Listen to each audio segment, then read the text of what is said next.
Hello everyone, my name is Nurul Yasila, my student ID number 2024-32100. Today, I will show a simple employee management system in Java, demonstrating constructor overloading, and some solution, interference, and the use of the super keyword. At the beginning of this practicum is create a new project, Java project in NetBeans named Simple Employee Management System. This project was created to prepare the basic structure of the program before writing the code. By using a Java project, all class file can be organized in one place, making the development process more structured and easier to manage. After the project was created, NetBeans automatically generates the main class, which will later be used to run the program. The karyawan class is created as the best class to store employee data. The attribute nama and gaji pokok are declared private to apply and some solution. 2. Constructor are provided for overloading along with getter and setter method, and the tampil data method to display the employee information.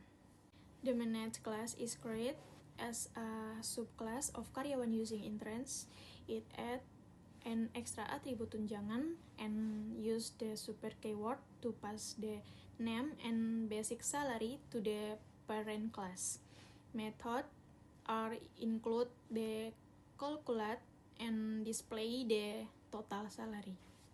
Next, the main class is created as the program main class to run the application. Inside it, object of karyawan and manager are created with specific data, and their method are called to display employee and manager information on the screen, allowing the program to be execute and test successfully.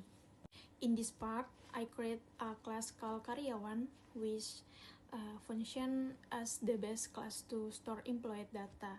This class has two attributes, nama and gaji pokok, which are declared as private to prevent direct access from outside the class. This implementation represents the concept of exam solution. The karyawan class has two constructors. The first constructor does not use any parameters and is used to assign default values when an object is created without initial data. The second constructor uses parameter to directly assign the employee's name and basic salary when the object is created. The use of two constructor demonstrator constructor overloading. To access and modify the attribute values, getter and setter method are provided.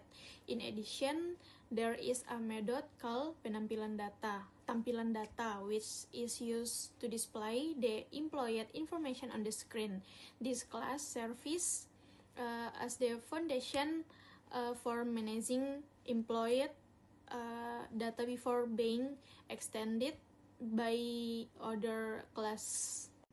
The manager class is subclass of karyawan created by applying the concept of interference. This class adds an attribute called tunjangan as additional data for manager. The constructor of the manager class use the super keyword to set the name and basic salary from the parent class. Additionally, there are methods to calculate the total salary and to display the manager complete information. In the main class, the program starts by displaying employee and manager data. An object of the karyawan class is created with the name Yasila and a basic salary of 3 million rupiah, and the data is displayed. Then, an object of the manager class is created with the name Gibran, a basic salary of 5 million rupiah, and an allowance of the million rupiah. The output show that the program runs successfully as designed. After the program is executed, the output display the employee data followed by the manager data. The employee section show the name Yasila and the basic salary. The manager section show the name Gibran, the basic salary, the allowance, and the total salary, which is the sum of the basic salary and the allowance. This output indicate that the program runs correctly.